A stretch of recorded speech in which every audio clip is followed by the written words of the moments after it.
I do want to start this video by apologizing for my voice. I am recovering from a week-long cold or flu, so I may sound a little weird this video. Thank you.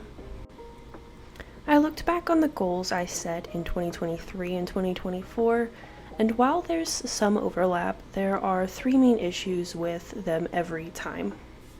Number one, I always give very vague explanations of how I plan to achieve my goals in case I fail. Number two, they're unspecific. Last year I said I wanted to grow on YouTube.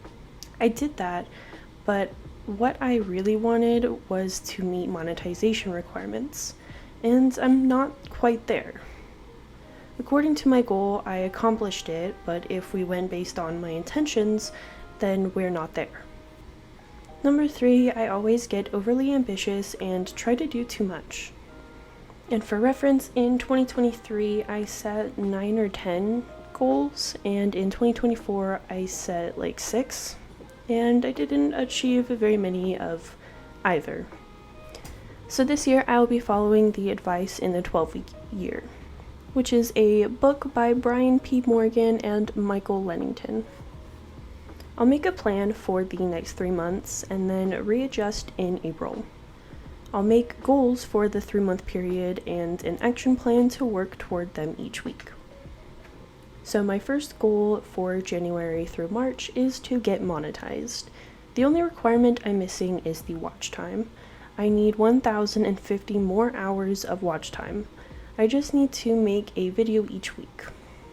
I usually let my perfectionism get the best of me and feel like every video needs to be the best.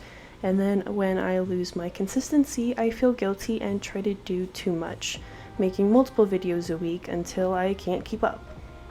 To be honest, I'd really love to be able to make even a little bit of money from YouTube or my art. I have a really bad immune system and am constantly getting sick, and this year has been particularly bad. It's made it hard to keep a job and afford things. I'm not trying to get pity or anything, I just want to start being more honest and transparent with you guys. So the part of the goal I can control is making sure I put up a video every week, and then hoping enough people watch. Number two is to complete 20 scenes for the Scene Study Challenge. For reference, in all of 2024, I have only completed 21 at the time of recording. I worked on this challenge very on and off and would like to finish it this year. So by April 1st, I want to have completed a total of 41 scenes at least. That puts me at having to do only 1 or 2 each week.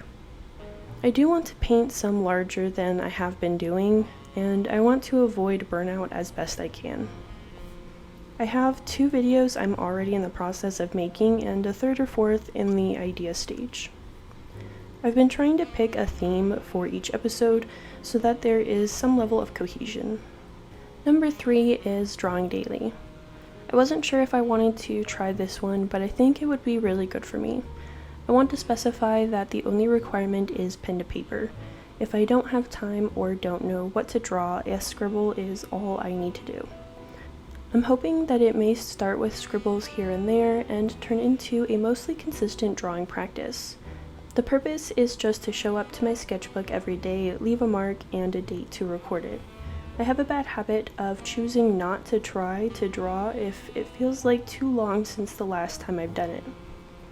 This will help me avoid that excuse when my days off roll around and I have time to spend on art. I'm hoping that this will also help me be more creative and sketch ideas even when I don't have time to make a painting. That's all I have for my art goals. They feel really simple and straightforward when I allow myself to take time to decide to keep things simpler and choose how to implement them. Before I show you what I want a week to look like, I do want to mention my personal goal. So my 4th goal is to take charge of my health. It's really spiraled out of control over the last year. In December, I started experimenting with my diet and exercise to find what works best for me. I've been meal prepping for my work week, I've made a workout routine that isn't too time consuming, and I've been watching my sugar intake a lot more closely, along with vitamins. I don't want to go too into depth because that's not what this channel is about.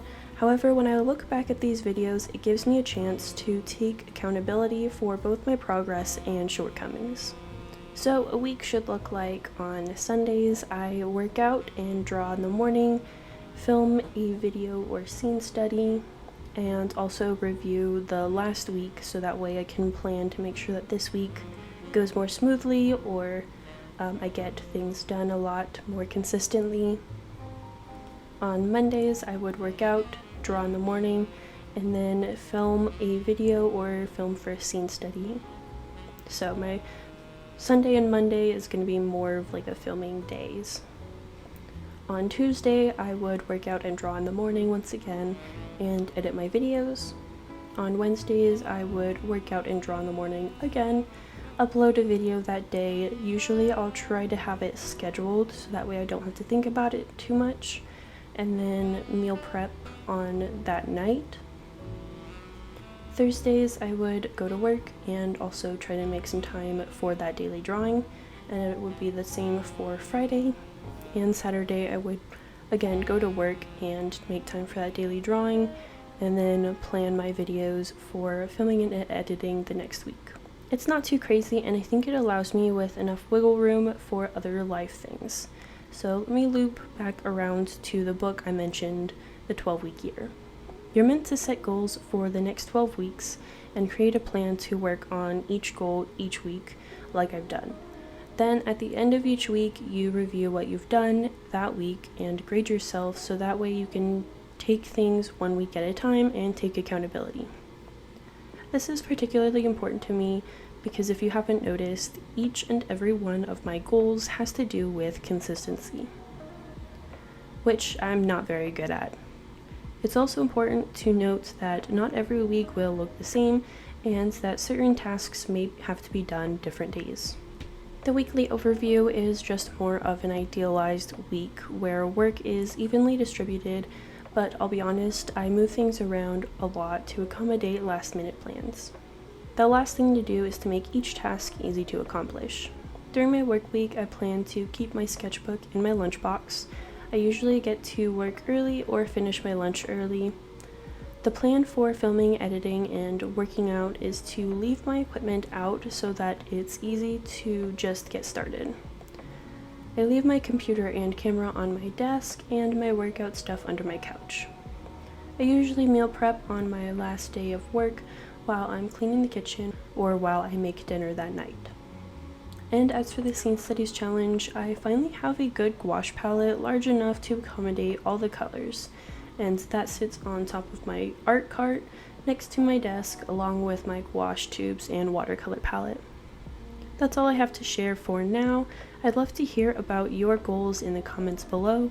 Thanks for watching, and I will see you next week. Bye.